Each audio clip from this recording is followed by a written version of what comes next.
Nothing will break. I think we're Hi, Chad. live. We are live with Hi, no viewers. Stephen. Hello, Chad. How are you? You don't sound 100%. Do you have I'm a a bit. cold? I was on holiday last week with lots of people at a holiday camp in the UK, and obviously being around people gives you colds. It might be COVID, but I haven't got any COVID tests, and I haven't met anybody, so hopefully it's not that. But I think it's just a cold. I will do a COVID test later though, just to make sure. But yeah, I don't feel great. But glad to be back with you. Now, is that a background? Because you can tell, can you, anymore with people's kind of Zoom backgrounds and Teams backgrounds, or is that actually your garden? How can I prove it to you? I'm going to throw something. Yes, it's real. Like, That's real. unless we see a moose or a beaver, I'm not going to be course. convinced that Well, you're in. it's summer, so they're on vacation. Okay. The beavers are off.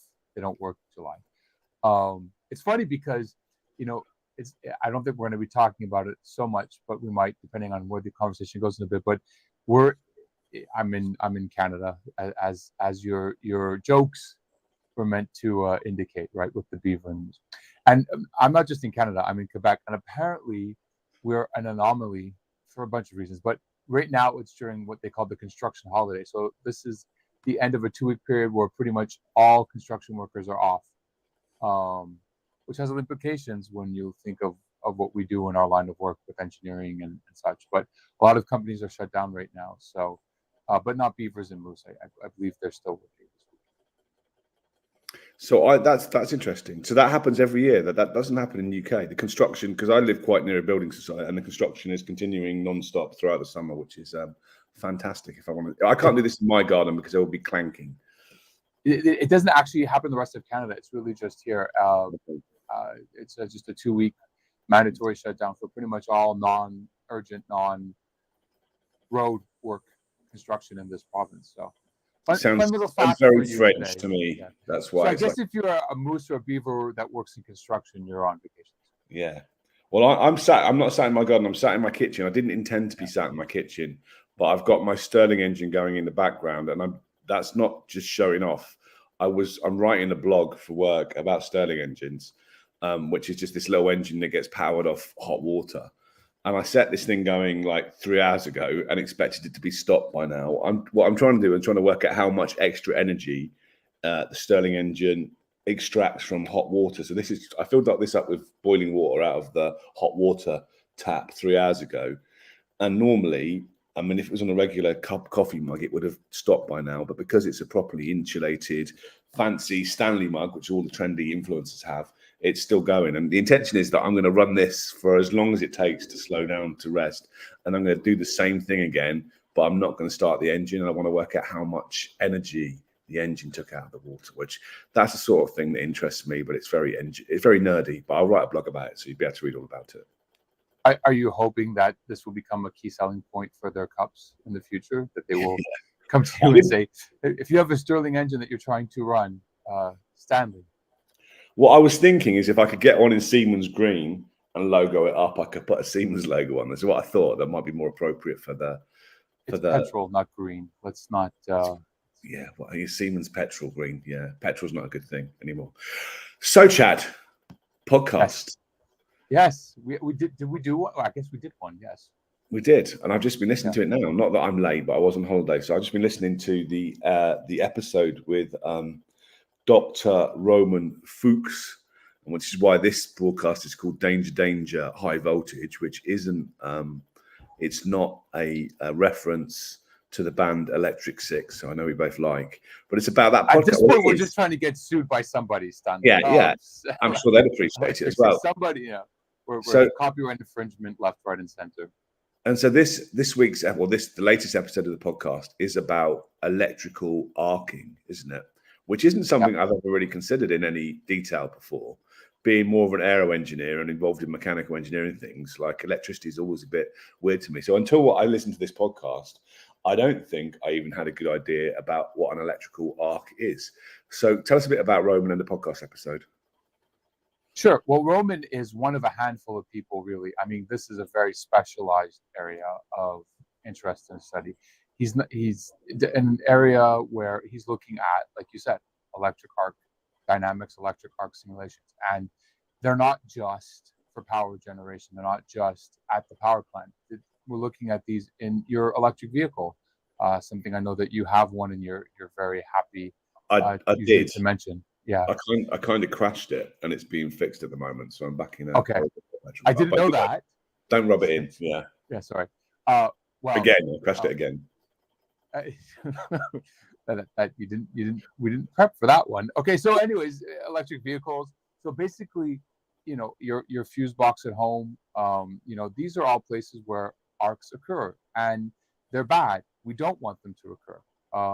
And we need to stop them. And there's different ways that we can mitigate it. But even then, if you're not careful, you can do more damage with the method you're mitigating, or if you're not taking into account how the suppression mechanism could work. So he's looking at this very important field of study where we're trying to prevent death, destruction, power outages. So, economic impact of people's lives being disrupted because we're also dependent on the grid, and basically looking at how to be sustainable as well, because there's a huge movement now to reduce the use of sulfur hexafluoride, which is a gas that's used in this instance amongst others, which is a very bad gas that we don't want to be releasing into the atmosphere anymore.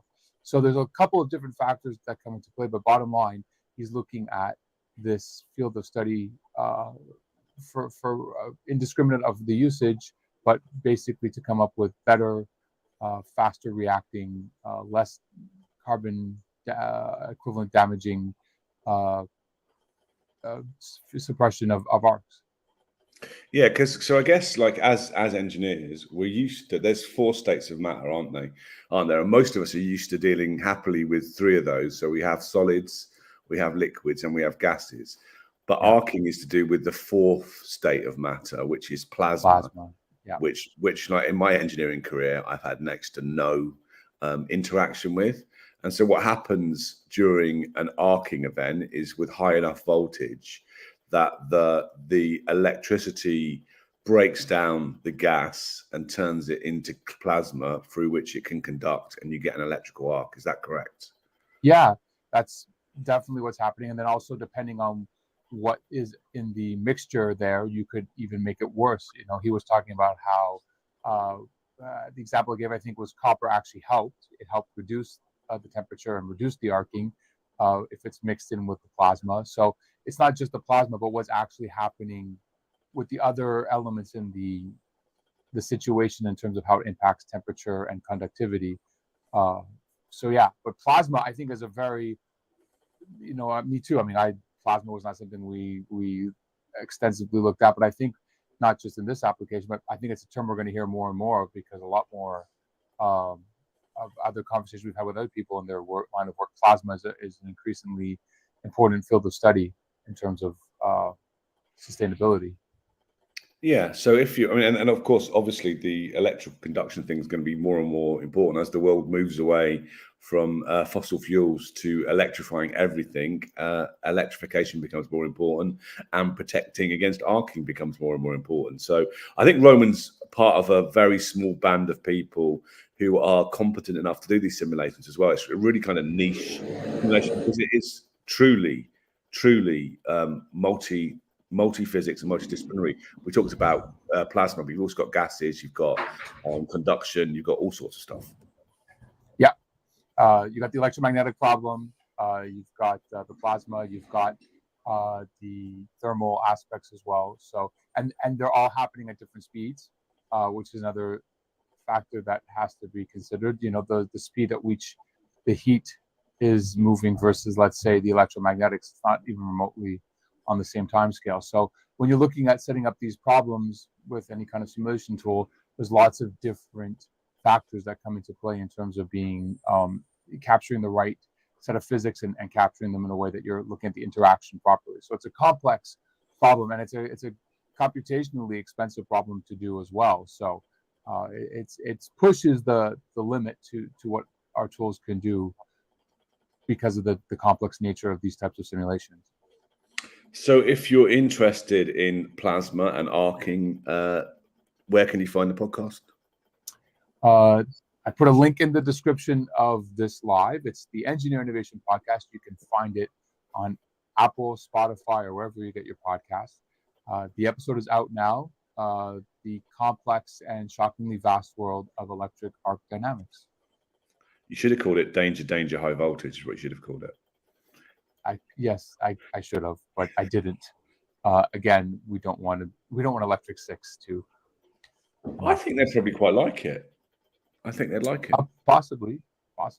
I don't know. I'm sure that the handful of people who listen to this some of them will go out and check out the song by Electric Six, which is a fantastic song. Right. So, what else have you been up to at the moment? Are you watching the Olympics, Chad? Oops. Yeah.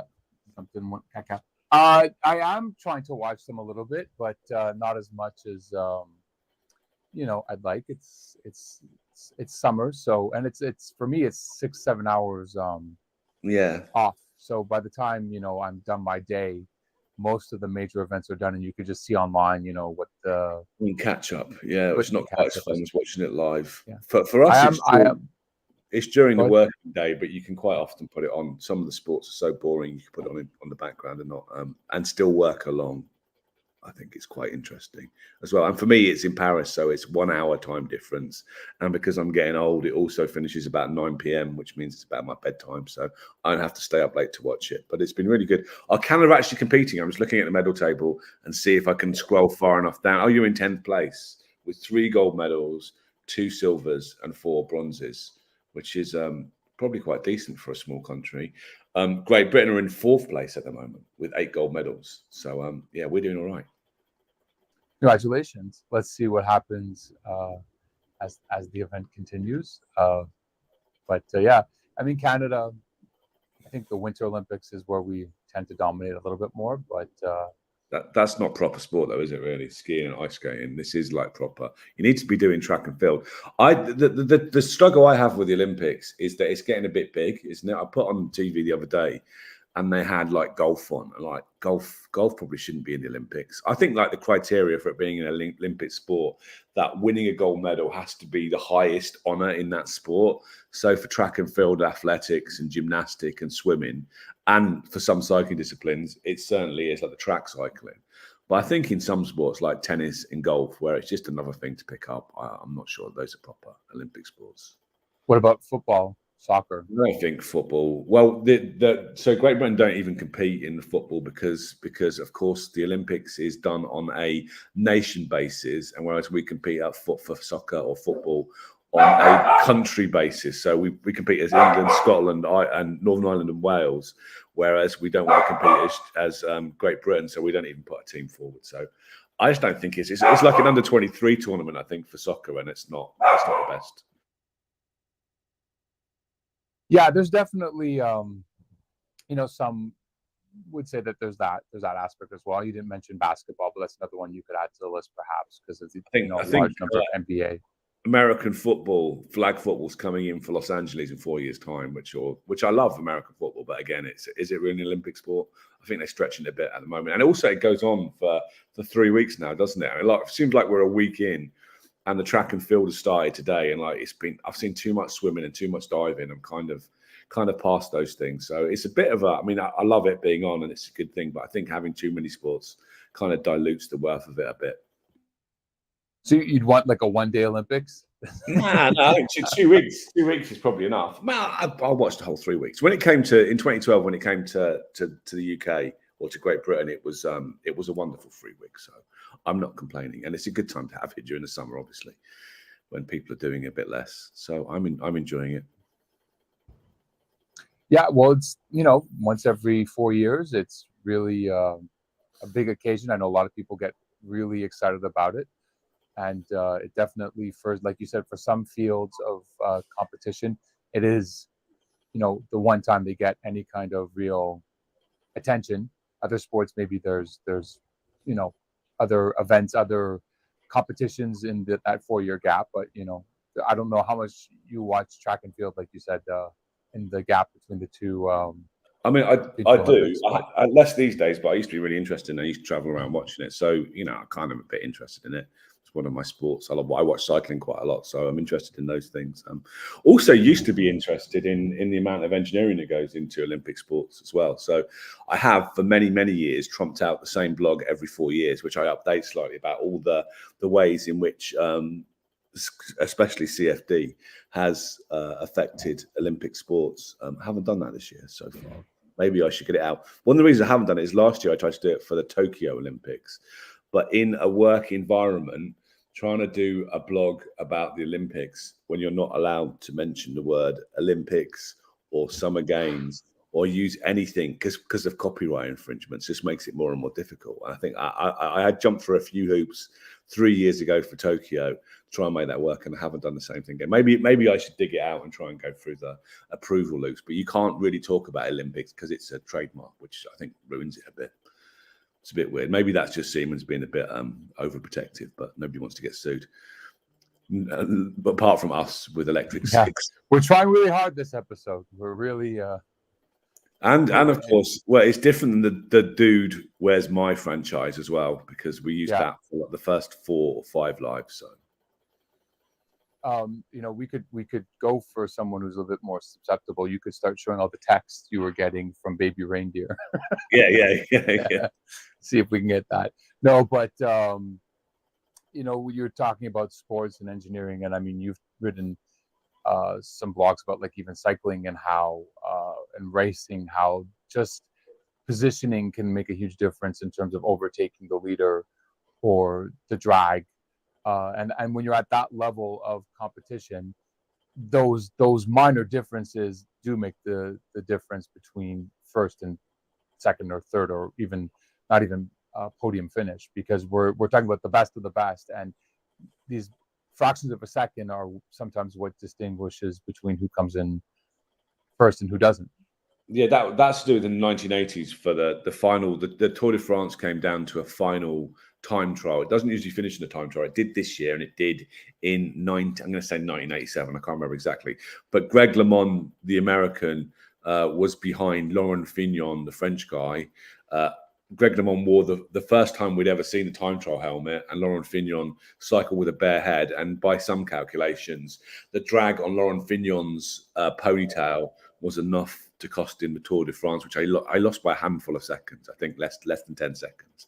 And so that was a first indication of how important aerodynamics has become in cycling. But previously as well, for the 2012 Olympics, I know that a company I used to work for, Atkins, were involved in working out the internal aerodynamics of the table tennis arena to make sure that there were no kind of wafts of air that might disrupt the table tennis balls, which obviously can be affected by that. We've done simulations of soccer balls to work out how much curl you need to put on or how much you need to spin a football to curl it. We've done American footballs.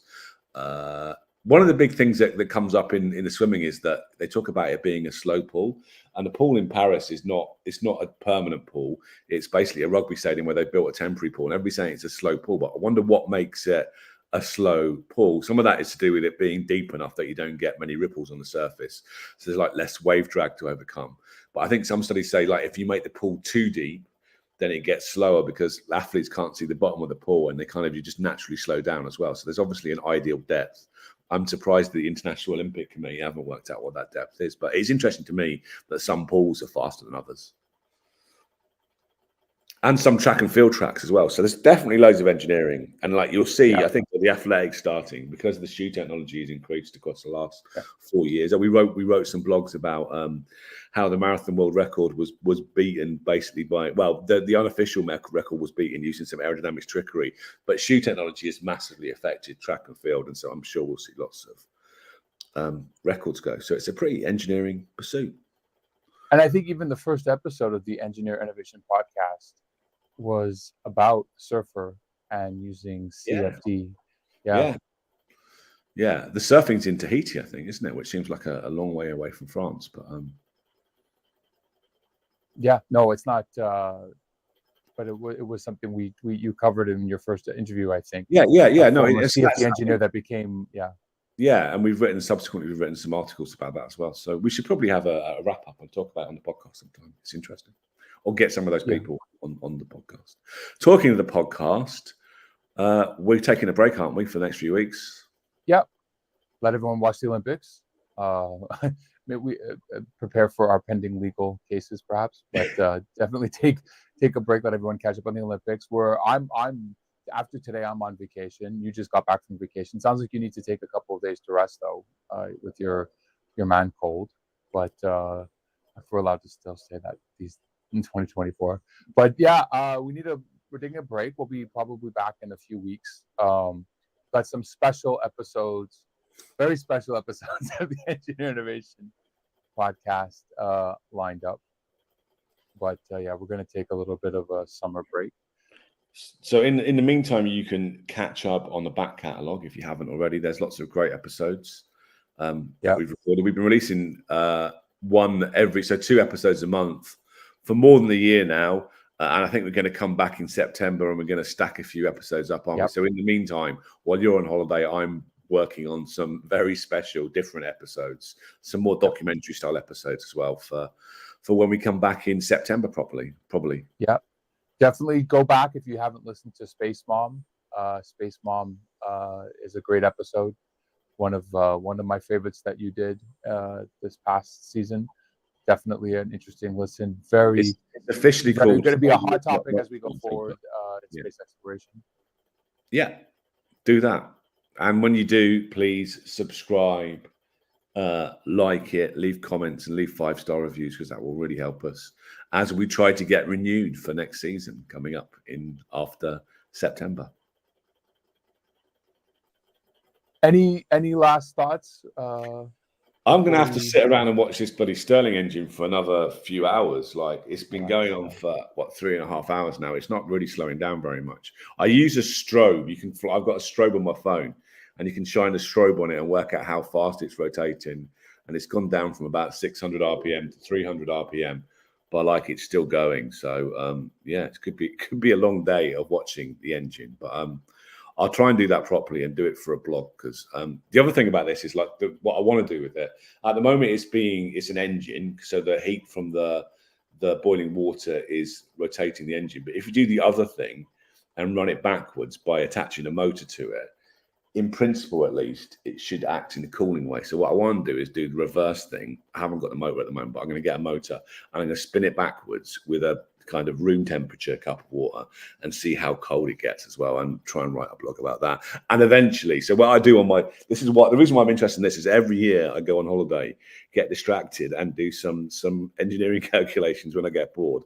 And I've been doing this for 3 years and planning on doing this Stirling engine simulation, and I made some progress on holiday last week, and so eventually I'm going to write a blog in which I talk about thermodynamics and Stirling engines, which maybe nobody will read, but I find it really interesting. So, it's very interesting. I can't wait to see the final blog that you. We'll do a podcast perhaps about it. We can talk about it in more detail. But this is just my experimental stage, and it's a good thing to do during the summer. So, all right, where are you going on holiday? Do you want to reveal that or not? Are you staying at home? No, not staying at home. We're just going a few hours out of town. We have a place that we borrowed from friends there. It's on a lake. Disconnect. Do some hiking, do some, paddle boating and just, bumming around a lake, campfires, all that kind of fun stuff with the two boys, and, just take it easy. If you see any beavers on the lake or mooses, could you just take a photo of me? Because I'm not sure they actually exist. Mooses. You think they're, yes. Of course, those mythical creatures that we often talk about: dragons, unicorns, beavers, and moose. The 4 mythical creatures of. Beavers are not. There's beavers all over the place. No, we have beavers in the UK. I think beavers are probably real, but mooses. I've seen you think beavers are real. Mooses are quite big, though, aren't they? Well, is mooses the plural, or they're called meese? It is mooses. It's mooses. Yeah. You're messing with me. Do you see them? Do you see mooses? Have you seen a moose out in the wild? Do you see them around? Have you actually? I have. Trying to think when's the last time. It's been a while. But yeah, I have. It does happen. It depends. You have to kind of. I mean, I live in the city, so they're not usually walking Well, around. if you see one, make sure you take a photograph so all of the listeners to the podcast can see it too. Yes, it's just so we can cross that off the list with like Bigfoot and all these other mysteries of the forest. Like, do they actually exist? Yeah, it's because you've never been to Canada. I think that's why you're not convinced these things. Unfortunately, not. No, I went to Niagara Falls last year, and so I saw Canada. I mean, it looked great, but we were only there for a short kind of day trip, and we had to fly back to New York, and I didn't want to cross the border in case I got any trouble and couldn't get back in again. So I haven't been yet. I will come one day to come and visit you. Maybe we'll go moose hunting. Yeah. Together. But yeah, for another fascinating podcast live, Chad and Stephen go looking for mooses. And you really do these live broadcasts. We've gone all the way from electrical arcing via the Olympics to moose hunting. So it's and Sterling engines as well. So it's been a fun-packed episode, which is obviously very well planned out. Oh, very. We scripted this one so well. Have you finished doing your packing yet to go on holiday? You started packing. I'm just going a couple hours. I'm not going like there's no plane involved. It's a car. But packing. You still have to take clothes with you and stuff. You have to choose your. You do? Oh, okay. I'll do that tonight. What do you? It takes like 20 minutes. Throw some underwear. Throw socks. As you can see, I'm a great. That's probably why I always end up having like twice the size of what I need, because like I don't plan and I just throw it all in and then end up like bringing like 3 suitcases worth of clothes for like 2 days, because like I'll what happens if the temperature drastically changes? I need my snowsuit now. Yeah, throw it in. That's kind of how I pack, which is not a very good way to pack. We probably could spend a whole live talking about the different tech. Do you do the whole like rolling your clothes when you go on a trip? I'm really like, bad at it. Yes, I try to, but I'm really bad. I don't really unpack is my problem, and so everything gets creased up anyway. So, well, that's the thing, right? One of those. You can get these new funky suitcases which you've got a vacuum pump in them, can't you? And you can vacuum pump, or you can vacuum pack your clothes, which sounds like a fun thing to do to me, but then you've got to carry around the pump in the suitcase, which doesn't seem to be particularly I wonder how much weight you can save by getting more stuff in, but how much that is offset by the weight of the pump in the suitcase. Again, maybe was it to save weight, or is it to just fit more stuff in? Because but ultimately you're going to hit, like, every time we fly, we're at the weight limit, which is like 21 kilos, I think, or 22 kilos. And like, well, not so much me, but my wife is always like pushing it, So like, if you're going to get more in there, your suitcase is going to weigh more ultimately. But then also, if you've got to carry the pump around in the suitcase, because you have to be able to pack the stuff at the other end, that's going to kind of seems a bit counterintuitive. But it seems like a fun gadget, so I might get one. But isn't it like the pump? Like, isn't it like a bicycle pump? I didn't realize it was some. It's a motor. I think it's electrical. I think you don't have to do it yourself. Oh, it is? I don't know. I haven't really. I thought it was like one of those. Maybe I'm not doing that. That's too much. Like a bicycle pump that you. I thought it would be like, I thought it would be an electric pump. Let's look in. Let's do some investigate into it. But the thing is, you see, you bring this up because now you got me all concerned, because in a few weeks I am traveling and I'm doing something I haven't done in I don't know how long. I'm actually, which is good. It's going to sound very first world complaints, but I actually have a transfer. I'm not taking a direct flight. I know. Make sure so basically, because I'm taking, so bottom line is usually I check my bag. I don't like get all concerned because it's a direct flight, right? And especially since you don't have to worry about the liquid limit. But now, because I have a very short transfer and I'm going for work and I don't want to be without what I need, I want to bring it all so that I don't have to check it. Make sure you. And now I'm thinking like about these other things. So like, do I have to buy this special vacuum pump? So maybe I will. What you need to do is you need to pack some underpants and a toothbrush in your carry-on. Yeah, because like I have lost my bag before, and going shopping late at night trying to buy underpants, toothbrushes, and new clothes is not much fun. So take some stuff with you, because it does happen. Definitely stuff for my contacts, definitely my glasses, definitely things that you can't just go buy, and that you need till the next day. So like you said, fresh undergarments is a critical thing. But yeah, all this to say that I am for the first time thinking about all these things. So I will document because I have one of those vacuum bags here. I just don't have the pump. Yeah, you can't. You need to take the pump with you, or you need to borrow a pump at the other end, because otherwise you'll be stuck packing up, won't you? You'll end up having more stuff you can physically fit in your suitcase, which is not a good idea. No. Well, with that discussion on packing dynamics, we're at half an hour, so I think we should stop. Have a lovely holiday, and I'll see you in September. The motor seems to be slowing down a bit from what I see. Yeah. So you should hopefully. Yeah, I'll let you know how I get on. I'm going to be very lonely without you for 3 weeks, but it's going to be quiet. Well, you can still call. Well, just WhatsApp me if you see a moose. Anyway, sounds like a plan. Bye. Thank you very much, everyone. Bye.